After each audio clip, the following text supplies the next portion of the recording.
Assalamualaikum warahmatullahi wabarakatuh. Perkenalkan saya Dewi Arifah dari kelas A118 NPM 18144600023 dari kelas Seminar Pendidikan kelompok B, dosen pengampu Bapak Danuri MPD. Pada kesempatan kali ini saya akan memaparkan mengenai proposal penelitian saya dengan judul Analisis Metode Pembelajaran yang Efektif dalam Upaya Membentuk Karakter Tanggung Jawab Siswa. Yang pertama yaitu latar belakang. Pendidikan merupakan usaha masyarakat dan bangsa dalam mempersiapkan generasi mudanya dalam keberlangsungan kehidupan di masa depan. Nah, keberlangsungan kehidupan ini ditandai oleh adanya pewarisan budaya dan karakter yang telah dimiliki oleh masyarakat dan bangsa. Nah, pendidikan di era modern saat ini sangatlah pesat dengan adanya kemajuan pada bidang teknologi dan informasi. Nah, kemajuan ini dapat dirasakan dan dinikmati oleh berbagai kalangan dari orang dewasa hingga anak-anak. Dan tentunya adanya perkembangan atau kemajuan teknologi ini memiliki manfaat di skala bidang, terutama pada bidang pendidikan. Nah, manfaat dari perkembangan ini yaitu dapat sebagai sarana dan prasarana interaksi antara pendidik dan peserta didik. Kemudian, perkembangan teknologi ini juga memiliki dampak yang terdiri dari dampak baik dan dampak buruk pada dunia pendidikan. Dampak baiknya yaitu dapat memberikan inovasi dalam pembelajaran, sedangkan dampak buruknya yaitu adanya penyalahgunaan informasi yang terdapat dalam internet sebagai sarana mencontek dan yang lain sebagainya. Nah, dengan adanya dampak tersebut, maka dibutuhkan watak, perilaku, dan karakter pada peserta didik agar dapat memanfaatkan perkembangan teknologi dengan bijak. Nah, karakter merupakan nilai dasar yang dimiliki oleh seorang individu. Karakter peserta didik satu dengan yang lainnya itu berbeda, karena mereka juga memiliki latar belakang yang berbeda pula. Nah, pada saat ini pendidikan di Indonesia ini lebih menitik beratkan pada pengembangan intelektual atau kognitifnya saja. Sedangkan pada aspek soft skill atau non-akademik yang menjadi unsur utama pada pendidikan karakter ini belum optimal dilaksanakan. Nah, maka dari itu pendidikan karakter ini perlu diajarkan pada siswa sesuai dengan Permendikbud nomor 20 tahun 2018. Dalam Permendikbud tersebut memiliki 18 macam nilai pendidikan karakter. Nah, dari 18 macam tersebut, fokus penelitian ini menggunakan satu macam karakter yaitu tanggung jawab. Nah, dalam proses belajar mengajar, pendidik itu memerlukan berbagai cara agar dapat menumbuhkan ketertarikan pada peserta didik dalam belajar sehingga dapat meningkatkan karakter tanggung jawab peserta didik itu dengan menggunakan metode pembelajaran yang efektif.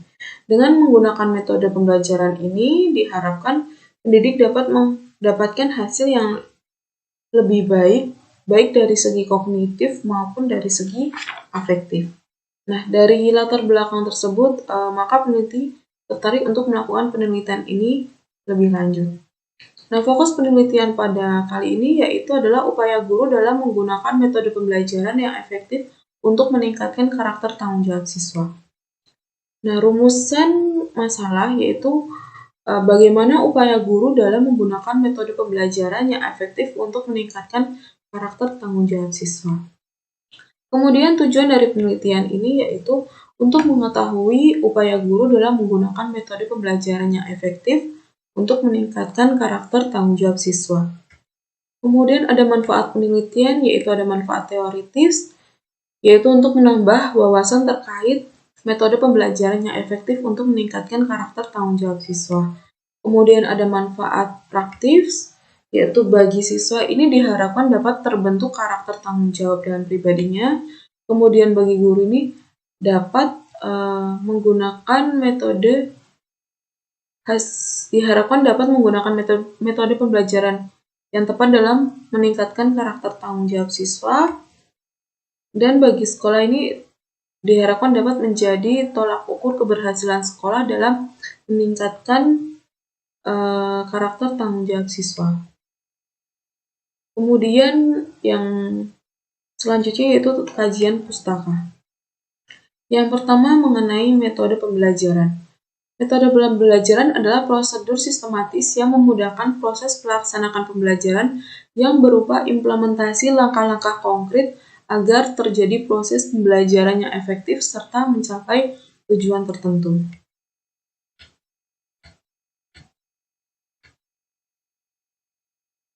Nah, metode pembelajaran ini memiliki klasifikasi. Menurut CITI tahun 2014, metode pembelajaran dibagi menjadi beberapa klasifikasi. Yang pertama yaitu strategi pembelajaran langsung, di mana strategi ini diarahkan langsung oleh guru. Contoh dari metode ini yaitu ada ceramah dan tanya jawab. Kemudian ada strategi pembelajaran tidak langsung atau biasa disebut inquiry, pemecahan masalah, dan induktif, di mana strategi ini berpusat langsung pada peserta didik. Contoh metodenya yaitu ada studi kasus dan pemecahan masalah. Kemudian ada strategi pembelajaran interaktif, di mana strategi ini menekankan pada diskusi peserta didik. Nah, contoh metode dari strategi ini yaitu ada kerja berpasangan. Kemudian ada strategi pembelajaran mandiri, di mana tujuannya ini untuk membangun kemandirian pada peserta didik. Contoh dari metode ini dapat berupa pekerjaan rumah. Lalu ada belajar melalui pengalaman. Nah, strategi ini berfokus pada aktivitas induktif dan berpusat pada peserta didik. Contoh metode dari strategi ini yaitu ada bermain peran dan survei. Kemudian ada jenis metode pembelajaran. Menurut CITI pada tahun 2014, metode pembelajaran dibagi dalam beberapa jenis. Antara lain, yang pertama yaitu berdasarkan pemberian informasi. Contoh metodenya yaitu ada metode ceramah, metode tanya jawab, metode demonstrasi, dan lain sebagainya. Kemudian ada berdasarkan pemecahan masalah. Contoh metodenya itu seperti ada metode curah pendapat, metode diskusi kelompok, metode rembuk sejoli, metode panel, metode seminar, dan lain sebagainya. Kemudian berdasarkan penugasan, yaitu contohnya ada metode penugasan, metode kerja kelompok, ada metode karya wisata, dan lain sebagainya. Nah, selanjutnya ada faktor-faktor dalam menentukan metode pembelajaran. Menurut CITI tahun 2014, faktor-faktor yang dapat membantu dalam menentukan metode pembelajaran antara lain sebagai berikut.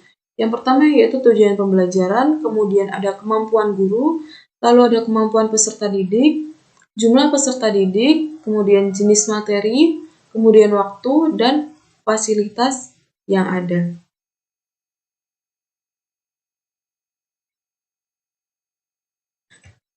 Selanjutnya yaitu pengertian karakter dan tanggung jawab.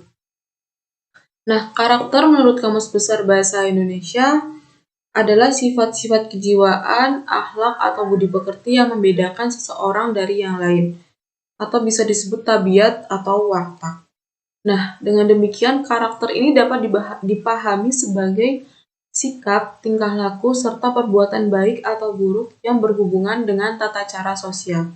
Sedangkan untuk tanggung jawab, menurut Yaomi pada tahun 2014, tanggung jawab merupakan sesuatu tugas atau kewajiban untuk melakukan atau menuntaskan tugas dengan penuh kepuasan yang wajib dipenuhi oleh seseorang dan yang mempunyai konsekuensi aturan terhadap kegagalan. Selanjutnya ada ciri-ciri tanggung jawab.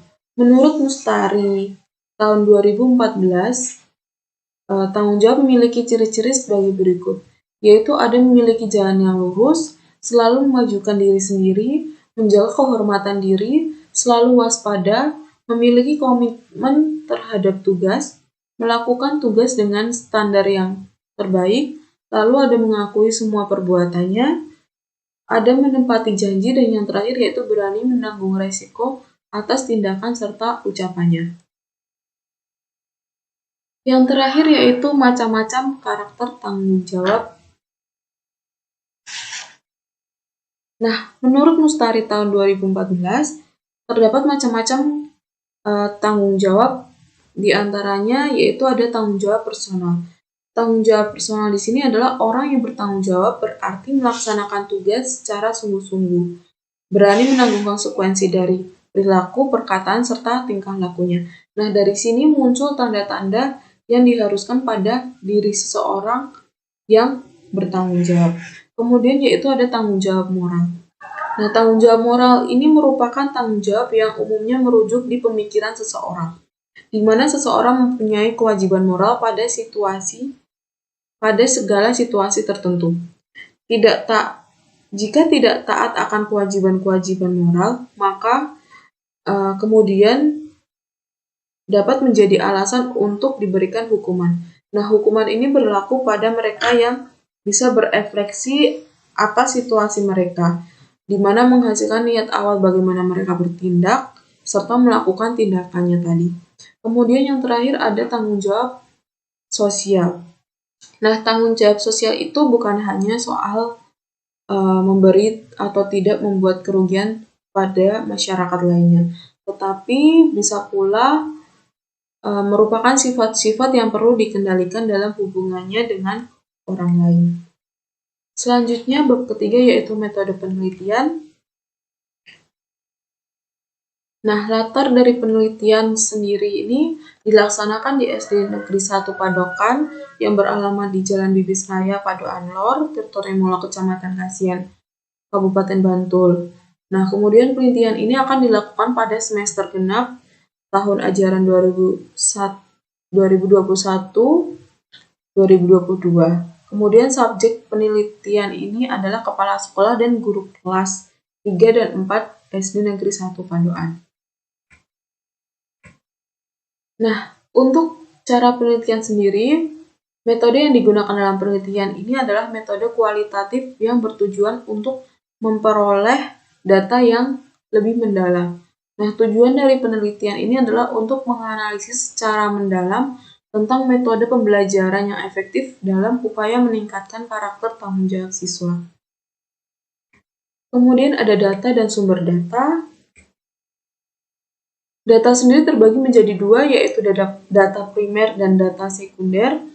Data primer ini berasal dari kepala sekolah dan guru kelas 3 dan 4 SD Negeri 1 Padokan, sedangkan data sekunder ini dapat berasal dari hasil dokumentasi SD Negeri 1 Padokan yang dapat berupa profil dan lain sebagainya. Kemudian sumber data dari penelitian ini berasal dari hasil wawancara dan observasi. Nah, teknik pengumpulan data tersendiri ini ada 3 macam. Yang pertama ada observasi, wawancara, dan dokumentasi. Dalam hal observasi ini yang akan diobservasi yaitu adalah proses guru dalam menggunakan metode pembelajaran untuk kegiatan belajar mengajar dalam meningkatkan karakter tanggung jawab siswa. Kemudian untuk wawancara sendiri, narasumber yang akan saya pakai yaitu berasal dari kepala sekolah dan guru kelas 3 dan 4 SD Negeri 1 Padokan. Kemudian dokumentasi sendiri ini dapat berupa profil dari SD Negeri 1 Padokan. Kemudian tentang analisis data. Nah, analisis data ini bertujuan mengorganisasikan data. Data yang terkumpul dapat meliputi catatan lapangan, gambar, foto, dan lain sebagainya. Nah, setelah data lapangan itu terkumpul, maka peneliti akan mengolah dan menganalisis data dengan menggunakan analisis secara deskriptif kualitatif.